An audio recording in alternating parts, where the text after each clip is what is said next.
За мэдсэн үү би өнөөдөр хийсэн бүтээлнийхээ хамгийн хэцүү байгаа зүйлүүдийг би танд танилцуулна. Ер нь харуулна л гэсэн үг. Одоо хацгаа. Энэ хамгийн хэцүү байсан зүйл. Стор дээр үлээ байгааг харж байгаа надаа. Энэ лапбо энэ стор хэцүү байсан. Та нар хийвэл заарын дагуу хийгээрээ бас өөртөө ингээ хийн хот юм билээ. Би бичлэг хийв үлдээ. Энэ ямар гоё pop mart гоё юм билээ.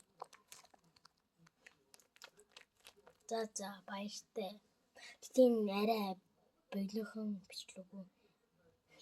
За хамгийн сүүлийн хэлхээс өмнө лайка болгон лайк дараарай бас subscribe дараарай бас share хийгээрэй.